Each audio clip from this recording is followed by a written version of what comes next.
అందరికీ నమస్కారం అండి. ఈ రోజు మనం రావి ఎన్ అవధాని గారు రచించిన నాతిచరామి అనే ఓ చక్కటి కథను విందాం. ఇక కథలోకి వెళ్దాం. హరిలో రంగహరి, కృష్ణమ్మ గోపాల బాల కృష్ణమ్మ ఒక చేత్తో చిడతలు వాయిస్తూ రెండో చేతిలో పెద్ద విసనకర్ర పట్టుకొని తల మీద గుమ్మడిపండు ఆకారంలో ఉన్న రాగి పాత్ర పెట్టుకొని నుదుట పట్టినామాలతో ఉన్న వ్యక్తి పోర్టికోలో నిల్చుని పాడడం వామనమూర్తి చూసి ముఖం చిట్లించి చెవి దగ్గర పెట్టుకుని వింటున్న సెల్ ఫోన్ ని ఆఫ్ చేశాడు. Stop it, bloody nuisance! ఎవరు నువ్వు? ఏమిటి గోలా అని కసిరాడు. తప్పు బాబు, అలా తోలనాడకూడదు. అతడు హరిభక్తుడు రంగదాసు అని అతడి రాగి పాత్రలో పావుసేరు బియ్యం, రూపాయి నాణం వేసింది వామనమూర్తి తల్లి కామాక్షమ్మ. కృష్ణార్పణం అంటూ వెళ్లిపోయాడు రంగదాసు. హో, ఇదంతా నీ నిర్వాకమా అమ్మా? నీలాంటి అమాయకులు ఉండబట్టే ఇలాంటి లేజీ ఫెలోస్ దేశంలో లక్షల సంఖ్యలో తయారవుతున్నారు. Easy way of living. కష్టపడి పని చేయడానికి ఇష్టపడరు. చూడు, వాడికి ఏ లోపం ఉంది? అన్నొంకరా కాలొంకరా? నా వయసు వాడే కదా, ఏదైనా కూలి చేసుకుని జీవించొచ్చు కదా. ఇలా ఊరి మీద పడి దండుకోవడం ఎందుకు అని రుసరుసలాడుతూ కారెక్కి వెళ్లిపోయాడు. వామనమూర్తి వయసు 30 సంవత్సరాలు. చక్కటి పర్సనాలిటీ. సాఫ్ట్వేర్ బిజినెస్ చేస్తున్నాడు. మంచి తెలివైనవాడు. స్వశక్తితో పైకొచ్చాడు. అమెరికాలో 5 సంవత్సరాలు జాబ్ చేసి లక్షలు ఆర్జించుకొని వచ్చి స్వదేశంలో సొంత వ్యాపారం పెట్టాడు. ప్రతి మనిషి కష్టపడి పనిచేయాలన్నదే అతని సిద్ధాంతం. అర్చకులన్నా, విరాళాలు, చందాలు పోగు చేసేవారన్నా అస్సలు కిట్టదు. అటువంటి వారిని దరికి రానివ్వడు. గుళ్ళు, గోపురాలు, పూజలు, నోములు, వ్రతాలు లాంటివి ఏవీ నమ్మడు. దాన ధర్మాలు జోలికి పోడు. ఇటువంటివన్నీ ప్రజలు సోమరతనాన్ని పెంచే సాధనాలని అతడి భావన. ఈ భావాలు అతనికి నాస్తికత్వం వల్ల వచ్చినవి కావు, స్వానుభవంతో ఏర్పరచుకున్న ఉద్దేశాలు. కామాక్షమ్మ సోమసుందరంలా ఏకైక సంతానం వామనమూర్తి. కొడుకు బాల్యం నుండి విపరీత ధోరణులు ప్రదర్శించడంతో వారు ఎంతో మనోవేదన చెందేవారు. వామనమూర్తి అందర్లా తోటి పిల్లలతో కలిసిమెలిసి ఆడుకునేవాడు కాడు. ఎవరితోనూ స్నేహంగా మెలిగేవాడు కాదు. అయితే ఎంతో చురుకుగా ఉండేవాడు. పర్వదినాల్లో తల్లిదండ్రుల బలవంతాన వారి వెంట దేవాలయానికి వెళ్లేవాడు. గుడి ముందు వీధి పొడవునా రోడ్డుకిరువైపులా బారులుగా కూర్చున్న ముష్టివారిని చూసి అసహ్యించుకునేవాడు. వారిలో అన్ని వయసుల వారు అడుక్కోవడం చూసి నివ్వెరపోయేవాడు. దాన ధర్మాల పేరుతో మనవారు తయారు చేసిన సోమరులు వీరు అనే భావన వామనమూర్తి మనసులో నాటుకొని బలపడింది. కష్టపడి పనిచేసే కూలివాడికి రూపాయి అదనంగా ఇవ్వడానికి అరగంట సేపు బేరమాడతారు. మండు టెంటలో చెమటలు చిందిస్తూ రిక్షా లాగేవాడికి పావలా డబ్బులు ఎక్కువ ఇవ్వని నిరాకరిస్తారు. అదే దేవుడి పేరు చెప్పి చందాలు, విరాళాలు పోగు చేసేవారికి పోటీలు పడి 10, 100 అందజేస్తారు. ఇది వామనమూర్తి మనసులో నాటుకుపోయిన అభిప్రాయం.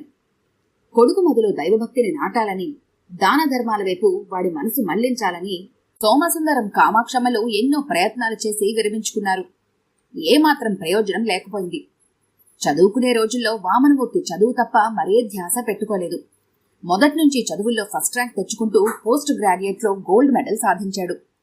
చదువు పూర్తయిన వెంటనే ఫారెన్లో మంచి జాబ్ వచ్చింది. నీరజను పెళ్లి చేసుకుని విదేశాలకు వెళ్లి లక్షల డాలర్లు ఆర్జించి తెచ్చాడు. స్వదేశం తిరిగొచ్చి సొంత బిజినెస్ పెట్టాడు. చక్కటి బంగ్లా కట్టించాడు. ఇప్పటికీ కొడుకు ధోరణిలో ఏమాత్రం మార్పు కనిపించినందుకు కామాక్షమ్మ విచారించి వాడు వెళ్లిన వైపే చూస్తూ నిల్చుంది. ఏమిటత్తయ్య, ఏం జరిగింది అంటూ నీరజ తన ఏడాది కొడుకు వివేక్ని ఎత్తుకొని వచ్చింది. ఏముంది, రోజు ఉన్న భాగవతమే అంది కామాక్షమ్మ నవ్వుతూ. అదే అత్తయ్య, వీళ్ళు పని కట్టుకుని మీ అబ్బాయి ఆఫీస్కి వెళ్లే టైంలోనే వస్తారు. ఒక క్షణం ముందైనా రారు, వెనకైనా రారు అంది నొచ్చుకుంటూ. పోనీలేమ్మా, పాపం వాళ్ళకేం తెలుసు. చేతికి గడియారం కట్టుకుని తిరగరు కదా, మనమే కాస్త సర్దుకుపోవాలి మరి అంది. అత్తగారిని చూసి నేర్చుకోవలసిన విషయాలు ఎన్నో ఉన్నాయి అనుకుంది. ఆవిడకున్న సహనం, ఓర్పు, అన్నిటికీ సర్దుకుపోయే మనస్తత్వం లాంటివి తాను అలవర్చుకోవాలి అనుకుంది నీరజ. Neeraja post graduate. భర్తతో అమెరికాలో ఆమె కూడా జాబ్ చేసింది. ఆమె సంపాదన, ఖర్చు వగైరాలలో భర్త ఏనాడు జోక్యం చేసుకోలేదు. అందువల్ల ఆమె తన సొమ్ము అత్తమామల అవసరాలకు, దాన ధర్మాలకు ఖర్చు చేస్తుంది. అది ఆమెకు ఎంతో తృప్తినిస్తోంది. వామనమూర్తి కొడుకు వివేక్ తండ్రి వలె మంచి తెలివైనవాడు, బుద్ధిమంతుడు.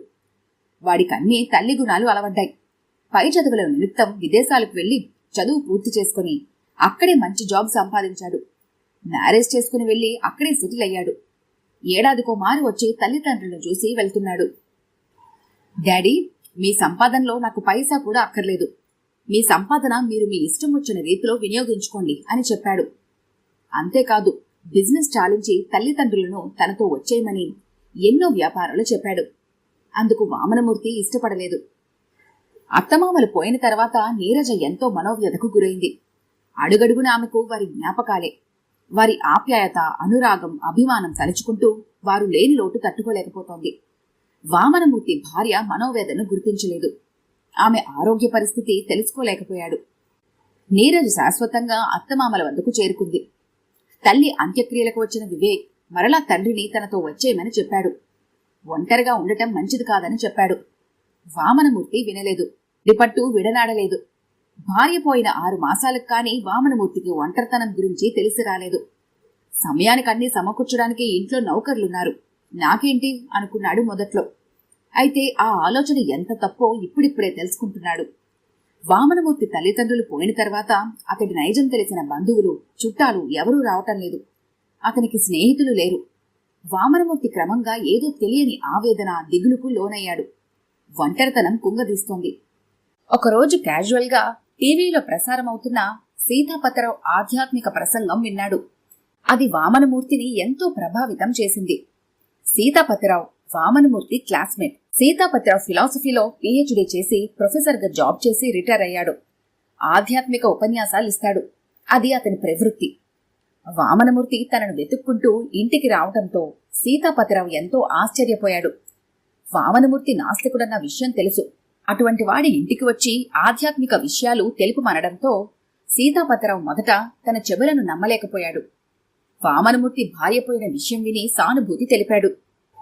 మానవుడికి భార్య, పిల్లలు, ఇల్లు, వాకిలి, సిరి సంపదలు, పశు సంపద వగైరాలన్నీ గత జన్మ రుణానుబంధ రూపేణా సంక్రమిస్తాయి. ఆ రుణం తీరిన వెంటనే అవి పోతాయి. ఈ విషయం గుర్తుంచుకుని దిగులు చెందకూడదు అని చెప్పి ఊరడించాడు. ఏదో అదృశ్య శక్తి ఈ విశ్వాన్ని నడిపిస్తున్న విషయం అందరికీ తెలుసు.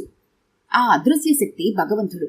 సత్యం, శివం, సుందరం భగవంతుడి మూర్తులుగా భావించి మానవుడు ఆరాధిస్తున్నాడు. ఆ రూపాన్ని దర్శించాలని, ఆయన ప్రేమకు పాత్రుడవ్వాలని, ఆయన సాన్నిధ్యం పొందాలని తపన పడుతున్నాడు. అందుకు అవసరమైన మార్గాలను అన్వేషిస్తున్నాడు. భగవంతుణ్ణి సాకారంగాను సగుణంగాను చిత్రించుకొని తన గోడు పదే పదే విన్నవించుకుంటున్నాడు. ఇది మానవ నైజం. భగవద్గీత, సుందరకాండ పారాయణ, పురాణ కాలక్షేపం, పూజలు, నోములు, వ్రతాలు, శ్రీచక్ర ఉపాసన, ఆంజనేయ ఉపాసన, తీర్థయాత్రలు మొదలగు సంప్రదాయ భక్తి మార్గాల వల్ల మోక్షం లభిస్తుంది. వీటన్నింటినీ మించిన మోక్ష మార్గం దాన ధర్మాల వల్ల లభిస్తుంది. అన్నదానం, జలదానం, వస్త్రదానం మొదలైనవి. అన్నార్తులకు పట్టెడన్నం పెట్టడం ఎంతో పుణ్యం.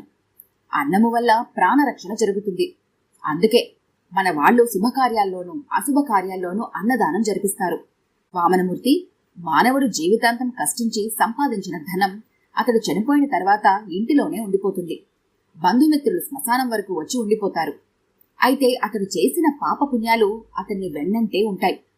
అందువల్లే పుణ్యకార్యాలు చేయాలన్నారు. అంతేకాదు, ఈ జన్మలో ధనం ఉండి దాన ధర్మాలు చేయకుంటే మరు జన్మలో దరిద్రుడిగా పుడతాడు. దారిద్ర్యం వల్ల పాప పనులు చేయవలసి వస్తుంది. ఆ పాపకర్మ అనుభవించడానికి తిరిగి దరిద్రుడిగా జన్మించి మరిన్ని పాపపు పనులు చేయాల్సి వస్తుంది అన్నాడు సీతాపతిరావు. వామనమూర్తికి అతడి మాటలు ఎంతో ఊరట కలిగించాయి. సీతాపతిరావుకు ధన్యవాదాలు తెలిపి తిరిగొచ్చాడు వామనమూర్తి. వారం రోజులు గడిచింది. ఒకరోజు వామనమూర్తి జబ్బ మీద చర్రుమని మండటంతో కళ్ళు తెరిచాడు. చుట్టూ 6 డజను మంది వ్యక్తులు అతని వైపు ఆతృతగా చూడటం గమనించాడు. ఎవరు మీరు? ఏమైంది నాకు అంటూ లేవబోయాడు. వామనమూర్తి గారు, ప్లీజ్ ఓ 10 నిమిషాలు లేవకండి. మీరు ఈ ఆశ్రమం ముందు లో బీపీ వల్ల మైకం వచ్చి పడిపోయారు. అది వీరు గమనించి లోనుకి తీసుకొచ్చి నాకు తెలియజేశారు. ఇప్పుడే నేను మీకు ఇంజెక్షన్ చేశాను అన్నాడు డాక్టర్ దయానంద్ మెడికల్ బాక్స్ సర్దుకొని. నేను మీకు తెలుసా డాక్టర్ అన్నాడు వామనమూర్తి. తెలుసు సార్. అవును, మీరు కారు లేకుండా ఇటు ఇంత దూరం ఎందుకొచ్చారు అన్నాడు. అదా, మార్నింగ్ వాక్ అని వచ్చాను. ఇది వరకు ఎన్నడూ ఇటు రాలేదు. రోజూ పెవిలియన్ వైపు వెళ్లేవాడిని. అనుకోకుండా ఈరోజు ఇటు వచ్చాను. మీ ఫీజు అంటూ జోబులోంచి పర్సు బయటకు తీశాడు. నో థ్యాంక్స్, నేను ఈ వృద్ధాశ్రమ వాసులకు ఉచిత వైద్య సేవలు అందిస్తున్నాను. ఏదో మానవ సేవ. ప్రస్తుతం మీరు వారి గెస్ట్. మీరు 10 నిమిషాలు రెస్ట్ తీసుకుని ఇంటికి వెళ్ళిపోవచ్చు అంటూ వెళ్ళిపోయాడు. తనకు సహాయం చేసి ఆదుకున్న ఆశ్రమవాసులకు కృతజ్ఞతలు చెప్పాడు. వారి కోరిక మేరకు ఆశ్రమమంతా తిరిగి చూసి చివరిగా వారి ప్రార్థనా మందిరంలో అడుగుపెట్టాడు. అక్కడ ఒక తిన్నెపైన కృష్ణుడి విగ్రహం, దానికి ఒక ప్రక్కగా నీరజ ఫోటో, మరొక పక్క సోమసుందరం, కామాక్షమ్మల ఫోటోలు పూలమాలలు వేసి ఉండటం చూశాడు. పుణ్యాత్మురాలు నీరజమ్మగారే సారు ఈ ఆశ్రమం కట్టించి ఏ ఆధారం లేని మాలాంటి 15 మంది ముసలివాళ్లను ఏ లోటు లేకుండా భోజన వసతి అన్ని సదుపాయాలు ఏర్పాటు చేశారు అన్నారు వారు చేతులు జోడించి. ధర్మేత్వయ ఏష నాతి చరితవ్య అన్న మామగారి మాటలకు నాతి చరామి అని తను చేసిన ప్రమాణం వామనమూర్తికి గుర్తొచ్చి వెంటనే కర్తవ్య పాలనకు ఉపక్రమించాడు. ఈ కథ గనుక మీకు నచ్చినట్లయితే లైక్ చేయండి, షేర్ చేయండి. మరిన్ని ఇంట్రెస్టింగ్ కథల కోసం మా ఛానల్ని తప్పకుండా సబ్స్క్రైబ్ చేసుకోండి.